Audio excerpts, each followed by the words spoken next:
ठीक है।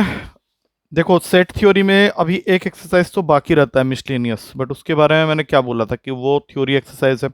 उसके कुछ क्वेश्चन तो बन जाएंगे, बाकियों में थोड़ा सा राइटिंग की जरूरत पड़ेगी, तो वो अभी हम लोग नहीं करेंगे, मैं लिख के दे दूंगा। पेपर कब है मैथ्स का?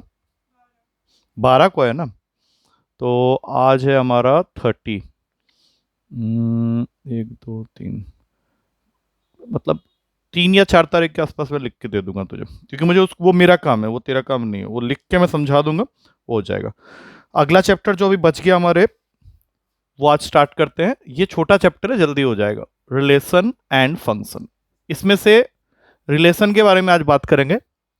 इस चैप्टर में टोटल हमारे पास 3 एक्सरसाइज हैं और एक मिसलेनियस है। तो 2 एक्सरसाइज तो रिलेशन के ऊपर में है, एक फंक्शन के ऊपर में है with example question of course, और एक मिसलेनियस है। मिसलेनियस मिक्सचर होता है दोनों का। तो सबसे पहले जानते हैं कि रिलेशन होता क्या है। देखो, रिलेशन जानने के लिए 2 सेट का प्रोडक्ट करना जरूरी है। हमारे पास में 2 सेट है, सपोज कर लेते हैं 1, 2, 3। पहले इसको समझ लो अच्छे से, तो बाकी चीज़ें अपने आप क्लियर हो जाएंगी। और एक दूसरा सेट है A, B। ठीक है, देखते रहना, बंद ना हो जाए। तो अगर मैं इन दोनों को मल्टीप्लाई करता हूं, तब हमारा रिलेशन बनता है from set A to set B. Relation from set A to set B is nothing but the multiplication of 2 sets. और मल्टीप्लाई कैसे करते हैं, ध्यान से देखना। एक ब्रैकेट बना लेंगे। अब पहले सेट का पहला नंबर 1, कॉमा डाल के दूसरे सेट का पहला नंबर A, इनको एक ब्रैकेट में डाल दिया। अब इस तरह से सोचो अगला क्या आने वाला है। पहले 1 को ही कंप्लीट कर लो ना, 1, B, फिर 2A, राइट, उसके बाद 2, B, और उसके बाद 3A, और फिर 3, B। तो ये क्या हो गया, हमने मल्टीप्लीकेशन कर दिया। And this is the relation from set A to set B. अब इसमें टोटल कितने एलिमेंट्स है, काउंट करके बताओ। 6 होंगे। तो इसका मतलब क्या हुआ कि अगर पहले सेट में 3 एलिमेंट है और दूसरे सेट में 2 एलिमेंट है, एलिमेंट समझ रहे हो जो हमने पढ़ा था फर्स्ट चैप्टर में, 1 2 3 M3 हो गया, N इक्वल्स टू 2 हो गया। तो ये हमेशा याद रखना कि टोटल नंबर ऑफ एलिमेंट्स जो बनेंगे वो होंगे तुम्हारे A इंटू बी के अंदर में always equals to M into n. M into n मतलब यहाँ पे कितना हो गया, 3 इंटू 2, हमने काउंट कर लिया ऑलरेडी, 6 हो रहे हैं। अब अगर मैं इसको उल्टा करके मल्टीप्लाई कर दूं तब भी 6 होंगे, लेकिन तब हमारा क्या होगा, ये उल्टा हो जाएगा। ये जो पेयर हम लोग लिख रहे हैं इसको हम लोग बोलते हैं ऑर्डर्ड पेयर। इनको हम लोग बोलते हैं ऑर्डर्ड पेयर। ये याद रखना, ये टर्म यूज होगा क्वेश्चन करते समय। ऑर्डर्ड पेयर का मतलब होता है respective coordinates of x and y. अगर वो उल्टा हो जाए तो बात नहीं बनेगी। जैसे अभी मान लो B इंटू ए करेंगे, बोलो पहला एलिमेंट क्या आएगा, A1। यही जो जो लिखे हो ठीक इसका उल्टा आ जाएगा, B1, फिर आ जाएगा A2, फिर B2। तो मान लो पेपर में सर ने दिया कुछ एलिमेंट्स लिखने के लिए, तो लिख लोगे आराम से। इसमें भी तुम्हारे वही है, सेम है, M इंटू एन ही करना है। और ये भी आंसर तुमको देगा 3 into 2 that is equals to 6।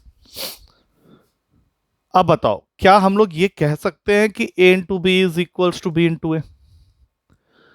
अब ये इस चीज पे डिपेंड नहीं करता है कि हमें टोटल नंबर ऑफ एलिमेंट्स दोनों में 6 मिल रहे हैं। अगर हम लोग एलिमेंट की बात करें तो ये है 1, और ये है A, 1। हम लोगों ने क्या पढ़ा था पिछले साल कोऑर्डिनेट ज्योमेट्री में कि पहला जो होता है वो एक्स कोऑर्डिनेट होता है और ये वाई कोऑर्डिनेट होता है, ये तो याद होगा। तो क्या इसका एक्स कोऑर्डिनेट और इसका एक्स कोऑर्डिनेट सेम है? नहीं है ना, और ना ही वाई कोऑर्डिनेट सेम है। तो हम लोग यहाँ पे सीधा लिखेंगे कि it is not equal. A into B into A के इक्वल हमेशा नहीं हो सकता, सिर्फ एक ही कंडीशन में हो सकता है, और वो कंडीशन होता है कि नहीं, जब तुम्हारे A और B इक्वल सेट हो। इक्वल सेट याद है पिछले चैप्टर में हमने पढ़ा था। यहाँ पे एक छोटा सा एग्जांपल लेके समझाने की कोशिश करता हूँ। मान लो हमारे पास में A के पास में है 1, 2 और B के पास में भी है 1, 2। अब मान लो किसी ने हमें बोला कि A इंटू बी करना है, करो जरा देखें, बता। 1 1 आ गया सबसे पहला, फिर आ गया 1 2, फिर 2 1, और फिर 2 2। और अगर मैं इसको उल्टा करके मल्टीप्लाई करूं सेम ही आएगा। इससे ये पता चल रहा है कि 2 सेट का मल्टीप्लिकेशन ऐसा नहीं है कि A इंटू बी और B इंटू ए सेम नहीं हो सकते, वो सिर्फ एक ही केस में सेम हो सकते हैं, जब तुम्हारे एलिमेंट्स मतलब जो सेट हैं वो सेम हो। तो ये पूरा समझ में आ गया। याद रखना ऑर्डर्ड पेयर है। अब यहाँ पे सबसे पहला प्रॉपर्टी जो तुम्हें याद रखना है, लिखने की जरूरत नहीं है, कि टू ऑर्डर्ड पेयर्स इनको बोलते हैं, ये दो ऑर्डर्ड पेयर्स हैं जितने भी, are equal if and only if the corresponding first element are equal and the second element are also equal. ये बात तो क्लियर हो रही है। मैं इन दोनों को इक्वल तभी बोल सकता हूं जब पहला एलिमेंट इनके ऑर्डर्ड पेयर का इक्वल हो आपस में और दूसरा एलिमेंट भी इक्वल। उसके बाद यहाँ पे कुछ एग्जाम्पल के साथ उसने स्टार्ट किया है। एग्जाम्पल नंबर 1 में उसने दिया हुआ है कि इफ x plus 1 comma y minus 2 is equals to 3 comma 1, तो x और y की वैल्यू बताओ। देख के ही बता दो क्या करना चाहिए हम लोग को। चलो नहीं, देख के नहीं बताओगे, करना पड़ेगा। बोलो क्या होगा। इनको वो इक्वल कह रहा है, मतलब अभी मैंने क्या बोला था प्रॉपर्टी की, फर्स्ट हाँ कर देंगे और y माइनस 2 को 1 के इक्वल। तो यहां से बताओ x और y की वैल्यूज कितनी कितनी आएंगी यहां से, डायरेक्ट ही है तो हाँ खत्म हो गया क्वेश्चन यहीं पे। ऐसे क्वेश्चंस हैं एक्सरसाइज में, करेंगे अभी। सेकंड एग्जांपल है कि तुम्हें दो सेट दिया हुआ है p a comma b comma c और दूसरा है q that is simply r। तुम्हें बताना है p इंटू क्यू और q इंटू पी, इनकी वैल्यूज क्या क्या होगी। जल्दी जल्दी बोलना जरा। पहले तो ब्रैकेट ऐसे बना लेंगे, a r b r और c r, खत्म। कितने एलिमेंट्स आ गए? 3। क्यों आए 3? क्योंकि इसके पास में m total number of elements 3 था, इसके पास में n total number of elements 1 था। तो हमने क्या पढ़ा है कि total number of elements in p into q is always equals to m into n। 3 into 1 करके ही 3 मिल रहा है। अब q इंटू p बताओ। R A R B R C, इसमें भी 3 ही आ रहे हैं, लेकिन क्या हम लोग ये कह सकते हैं कि दोनों इक्वल हैं? पूछा है इसने क्वेश्चन में कि are these two products equal? No. क्यों? क्योंकि ये दोनों सेम नहीं आ रहे हैं इसके साथ में। So no, p into q is not equals to q into p, क्योंकि ऑर्डर्ड पेयर सेम होना जरूरी है, इट इज नॉट इक्वल। उसके बाद नेक्स्ट क्वेश्चन में थोड़ा सा बड़ा क्वेश्चन है तो उसके 2 ही पार्ट्स करवाऊंगा, बाकी तुम खुद कर लेना। एग्जाम्पल नंबर 3, a के पास में है 1 2 3, b के पास में है 3 4 और c के पास में है 4 5 6। वैसे तो 4 पार्ट्स पूछा है, 2 पार्ट करेंगे हम लोग। एक में निकालना है a into B intersection c और दूसरे पार्ट में निकालना है a into B intersection a into C. बाकी दो भी बिल्कुल सेम ऐसे ही हैं। तो पहले ये कर लेते हैं, ये वाला साइड। अब इसमें देखो पुरानी चीजें भी आ रही है। सबसे पहले बताओ, a तो 1 2 3 है, मल्टीप्लाई तो बाद में होगा, पहले b इंटर 4 होगा। तो अब क्या हम लोग यहाँ से मल्टीप्लाई करके लिख सकते हैं? बताओ। 1 4 2 4 एंड 3 4 आ रहा है समझ में? ऐसे क्वेश्चन सा जरूर देंगे पेपर में। अब a इंटू बी बताओ क्या होगा पहले, और फिर a इंटू सी निकालेंगे और फिर देखेंगे कॉमन क्या है। a इंटू बी 1 3 1 4 और 2 3 2 4 फिर 3 3 3 4। ये हो गया पूरा का पूरा हमारा क्या, a इंटू बी। अब a इंटू सी बताओ, काफी सारे आ जाएंगे। 1 4 1 5 1 6, उसके बाद 2 4 2 5 2 6। पेपर में लिखना पड़ेगा ये सारा, इसलिए थोड़ा सा प्रैक्टिस थी तो मैं ही कर रहा हूँ। 3 4 3 5 एंड 3 6। अब बताओ इसमें कॉमन क्या है दोनों में, ध्यान से देख के बताओ। मैं हट जाता हूँ। कॉमन में दूसरा पेन ले लेते हैं। हाँ बोलो। 1 4 कॉमन है, राइट। और इधर से देखते कि 2 4 भी है, वेरी गुड। 2 3 4 भी है, और तो कुछ नहीं हो सकता। तो हमारा फाइनल आंसर क्या हो जाएगा यहाँ पे जब लिखने जाएंगे तो 1 4 ऐसे लिखेंगे, 1 4 उसके बाद 2 4 और उसके बाद 3 4। आ गया समझ में? तो ये तो देखने के एक चीज और देखने को मिल रही है कि हमने ये प्रूफ कर दिया है कि a into B intersection c की जो भी वैल्यू है that is equals to a into B intersection a into C. ये बात समझ में आई? तो ऐसे ही एक और पार्ट है, उसको कर लेना, ठीक है। उसके बाद एक ये वाला, ये बहुत प्यारा क्वेश्चन है, ध्यान से देखना। तुम्हारे पास में एग्जाम्पल 4 कह रहा है कि p के पास सिर्फ 2 एलिमेंट है 1 2 और हमें फाइंड करना है एक पूरा set p into P into P. मतलब इसी सेट को खुद से 3 बार मल्टीप्लाई करना है। तो पहले p इंटू पी निकालते हैं। पी इंटू पी में क्या क्या आएगा जल्दी बताओ। सोचो कि एक और सेट है पी जिसके पास में 1 2 ही है, तो बताओ क्या क्या आएगा। 1 1 1 2 2 1 2 2। अब इसी को मल्टीप्लाई करना है दोबारा एक और पी से, दैट मीन्स 1 2 से, तो यहाँ पे एक और पी चिपका देते हैं। अब बोलो जल्दी जल्दी। अब यहाँ पे 3 आ जाएंगे। 1 1 1, ट्रिपलेट बन गया, ट्रिपलेट। 1 1 2 1 2 1 1 2 2 2 1 1 2 2 2। बस हो गया। कितने हो गए? 4 5 6, 6 और। ठीक है, आ गया समझ में। अब यहाँ पे अगला है, ये थोड़ा सा घुमा के दिया उसने।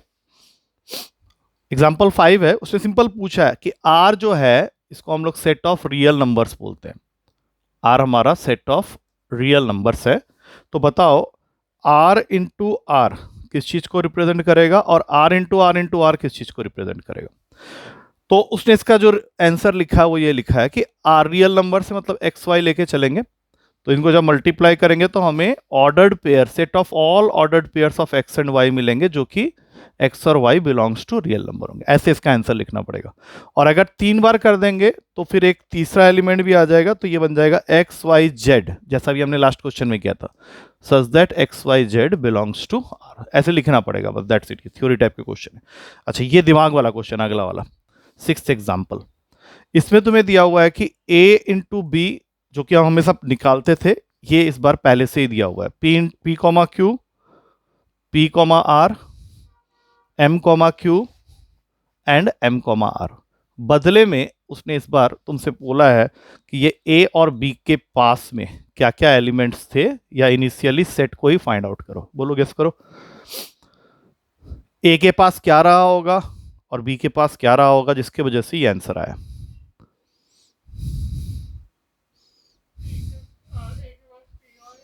ए के पास पी और एम, क्यू और आर लिख लो। ठीक है, तो इसके पास भी 2 थे, इसके पास भी 2 थे, तभी इनको मल्टीप्लाई करने पे 2 इंटू 2 4 एलिमेंट्स मिले। तो अगर हम ये 6 एग्जाम्पल कर चुके हैं तो एक्सरसाइज जल्दी जल्दी जल्दी जल्दी निकल जाएगा। ठीक है, अब यहाँ से एक्सरसाइज स्टार्ट होता है। एक्सरसाइज 2.1, इसका मैंने सोचा था पीडीएफ बना लूंगा, बट वो अपने ही काम में लगा रहा। तो पहला क्वेश्चन, x/3 + 1 कॉमा y-2/3, अगर ये वैल्यू इक्वल दिया हुआ है 5/3 कॉमा 1/3 के साथ में, तो what are the values of x and y।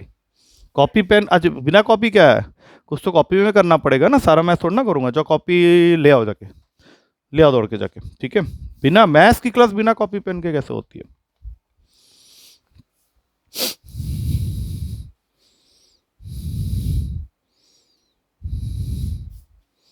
चलो, अब इस क्वेश्चन का आंसर जल्दी से निकाल के बताओ। जब आंसर बोलोगे तो मैं वेरीफाई करूंगा, वेरीफाई में वर्किंग मिल जाएगी, तब तक करके देखो। एक्सरसाइज 2.1 पहला क्वेश्चन है।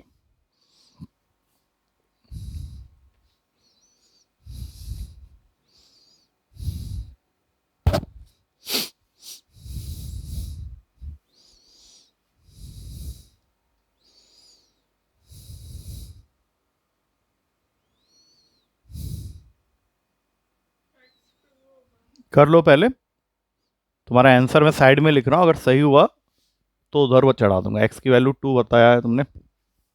नेक्स्ट, y1 होगा। चलो अभी चेक करते हैं। ये आंसर आया है तुम्हारा। तो जैसा हमने पढ़ा था, ऑर्डर्ड पेयर अगर आपस में इक्वल दिए हुए हैं तो दोनों के x कोऑर्डिनेट को और दोनों के y कोऑर्डिनेट को आपस में इक्वेट करना होता है। आप सपोज करो यहाँ से मुझे x के लिए सॉल्व करना है, तो अगला स्टेप होगा x/3 इक्वल्स टू 5/3 - 1। ये बना देगा x/3 इक्वल्स टू 5 - 3/3। यहाँ से आ गया x/3 equals to 2/3, 3 3 cancel, x equals to 2। पहला वैल्यू सही है, यहाँ पे चढ़ा देते हैं। दूसरे वाले में सिर्फ 2/3 को वहाँ भेजना है, 1/3 + 2/3 करेंगे, 3/3 हो जाएगा, काटेंगे, आंसर इज 1। सो ये भी आंसर सही है, वेरी गुड, आंसर बिल्कुल सही है। आ गया पहला क्वेश्चन। दूसरे क्वेश्चन में चलते हैं।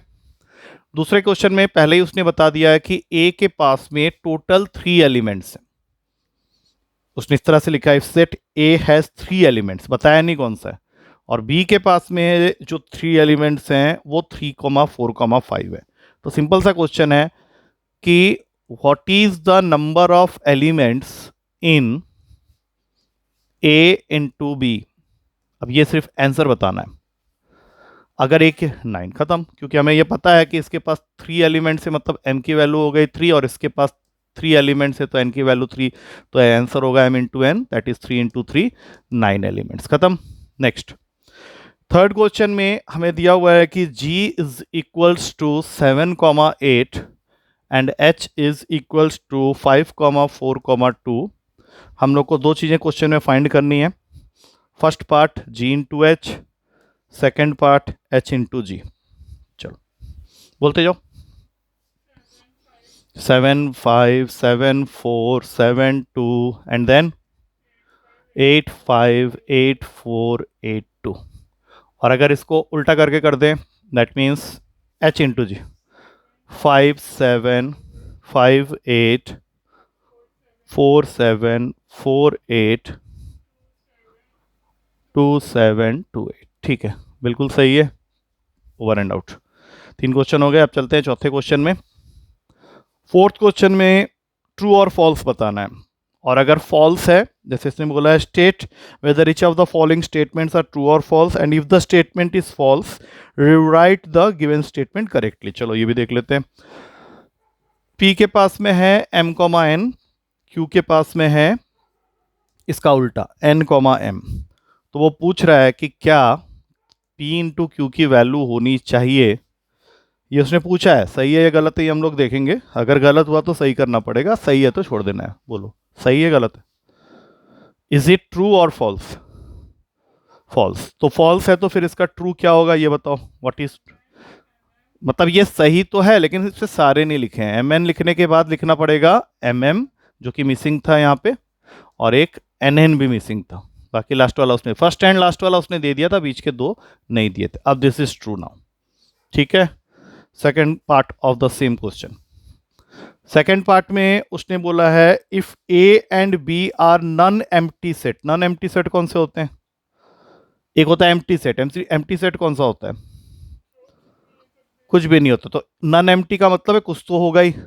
तो if A and B are non empty set then a into b is also a non-empty set of ordered pair x, y such that x belongs to a and y belongs to b। बात समझ में आ गई? अरे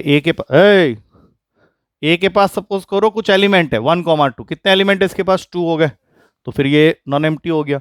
B के पास में भी suppose कर लो A B C है, तो ये भी नॉन एम्प्टी हो गया, इसके पास 2 है और इसके पास 3 एलिमेंट्स है। तो वो पूछ रहा है कि अगर मैं ए इंटू बी करता हूं तो मुझे ऑर्डर्ड पेयर्स ऑफ एक्स और वाई मिलेंगे जिसमें से एक्स बिलोंग्स टू ए होगा और वाई बिलोंग्स टू बी होगा। तो इसमें गलत क्या है?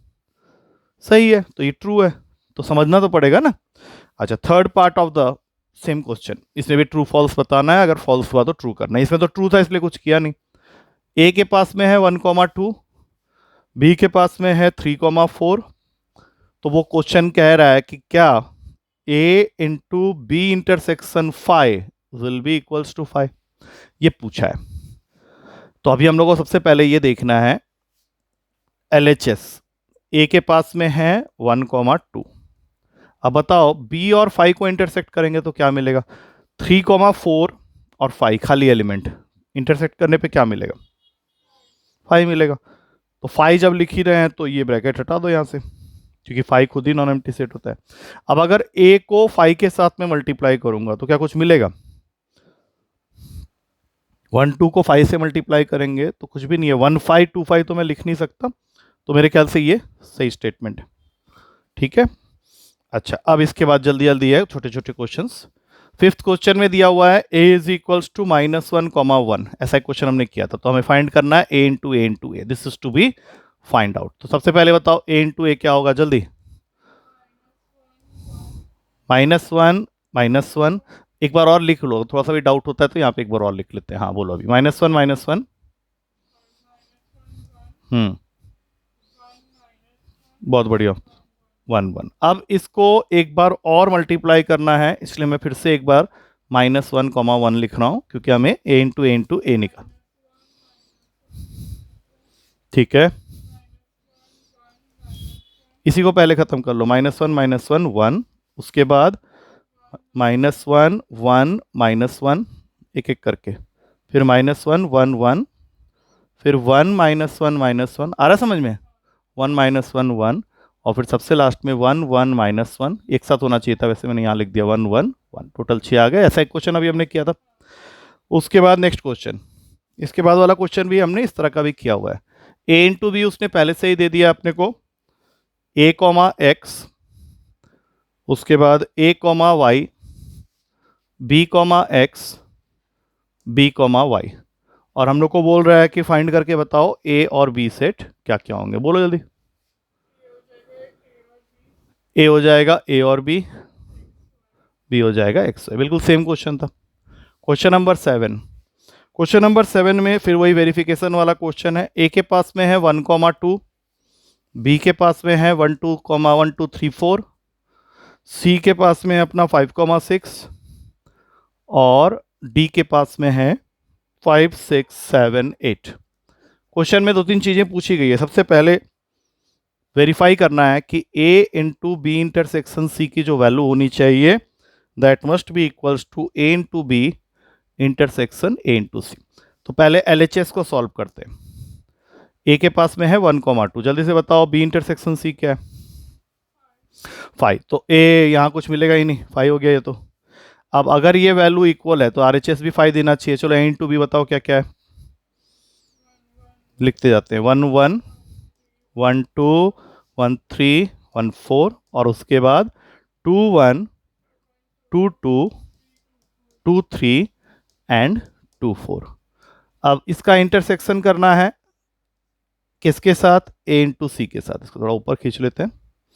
अब बताओ ए इंटरसेक्शन सी में क्या क्या आने वाला है। नहीं, ए इंटू सी में क्या क्या आने वाला है, तो ये आएगा 1 5। ठीक है कुछ कॉमन है क्या, देख लो आराम से। नहीं, इसीलिए इसका भी आंसर हो गया 5। यही तो हमें प्रूफ करना था फर्स्ट पार्ट में। अच्छा, सेकंड पार्ट में हमें प्रूफ करना है कि ए इंटू सी जो भी हमने निकाल लिया है, इसको दोबारा नहीं निकालेंगे, is a subset of, subset याद है, बी इंटू डी। तो ऐसा करो, पहले ए इंटू सी के एलिमेंट्स लिख देते हैं। क्या क्या आया था हमारे पास, 1 5 1 6 2 5 2 6, और इसको एक ब्रैकेट में डाल देते हैं। अब बी इंटू डी निकाल के देखेंगे कि क्या ये एलिमेंट्स बी इंटू डी के अंदर में अगर होंगे तो सबसेट है। बी इंटू डी कर लिया, बताना जरा क्या क्या है। 1 5 1 6 2 5 2 6 2 7, और भी तो थे, 2 7 2 8। तो सारा लिखना पड़ेगा पेपर में। मैं भी लिख रहा हूँ, मुझे लिखने में कोई प्रॉब्लम नहीं है। बस उससे पहले ये देख लो कि क्या इसके अंदर वो सारे एलिमेंट्स आ जा रहे हैं जो ए इंटू सी के अंदर आ रहे हैं। तो बस खत्म हो गया क्वेश्चन यहीं पे, यस है। ठीक है, 4 5 4 6 4 7 4 8, तो इसके अंदर में कहीं ना कहीं वो चीज़ आ गई है। सबसेट का साइन कैसा होता है बताओ, ऐसे करके, ठीक है ना। उसके बाद नेक्स्ट, ए के पास में है 1,2 और बी के पास में है 3,4। अच्छा, ये क्वेश्चन थोड़ा सा अलग है। सबसे पहले ए इंटू बी, इसमें कुछ अलग नहीं है। बोलो जल्दी, ए इंटू बी क्या क्या है। फर्स्ट पार्ट 1 3 1 4, बोलते जाओ, 2 3 2 4। और उसके बाद जो उसने पूछा है वो थोड़ा सा अलग है। वो पूछ रहा है how many subsets will A into B have, how many subsets.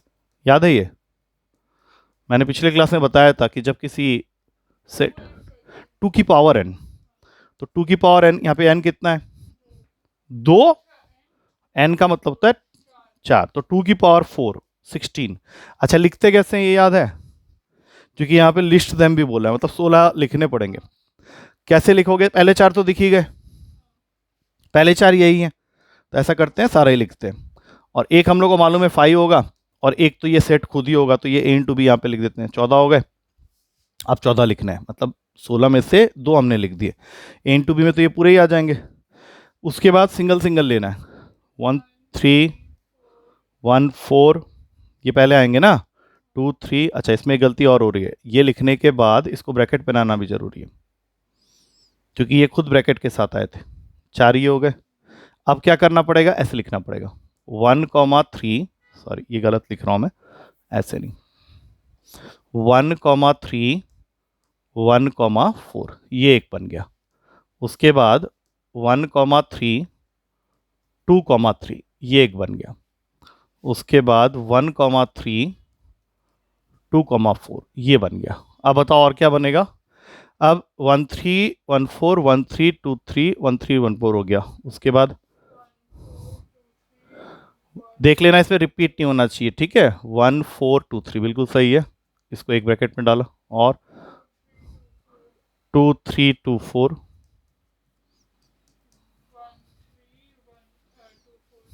1,4 2,4 वो नहीं लिखा था हमने, अब ये हो गया 1,4 2,4।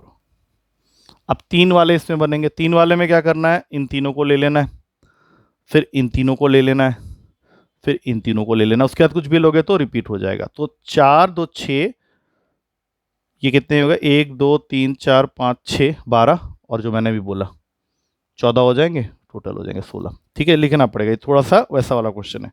अच्छा, अब दो क्वेश्चन और रह जाते हैं, 9th और 10th खत्म करते हैं इसको। 9th क्वेश्चन, 9th में दिया हुआ है कि number of elements in set A is 3 and number of elements in set B is 2, और उसने तुमको a इंटू बी की वैल्यू दे रखी है। ऐसा क्वेश्चन हमने किया हुआ है। x,1 y,2 and z,1। तो हमें ये बताना है कि a और b में क्या क्या एलिमेंट है। जल्दी जल्दी,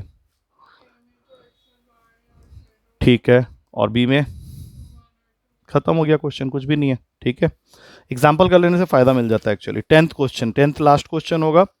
10th क्वेश्चन में हम लोग को बोला गया है कि a को मैंने a के साथ ही मल्टीप्लाई करके पाया कि उसके अंदर में 9 एलिमेंट्स है, और 9 में से क्वेश्चन ने क्या किया, तुमको 2 दे दिए, बाकी तुम्हें खुद ही लिखना है और सेट ए को भी फॉर्म करना है। ये जो एलिमेंट्स उसने दिए हैं उसमें से एक है -1 0 और एक है 0 1। तो पहले तो ये बताओ कि ए के पास इनिशियली कितने एलिमेंट्स हुए होंगे। एक सेकेंड, कितने एलिमेंट्स हुए होंगे पहले, नंबर ऑफ एलिमेंट 3, और वो 3 क्या क्या रहे होंगे, जल्दी से बता दो। 1 0 और 1। तो अब जब हमें a को a के साथ में ही मल्टीप्लाई करना है तो एक बार और लिख देते हैं -1 0 1। अब उसमें से उसने 2 तो तुमको दे ही दिया, बाकी सब निकाल लो खुद ही। अब जो उसने नहीं दिया वो बताते जाओ। 7 तुमको लिखना है, और बोलो।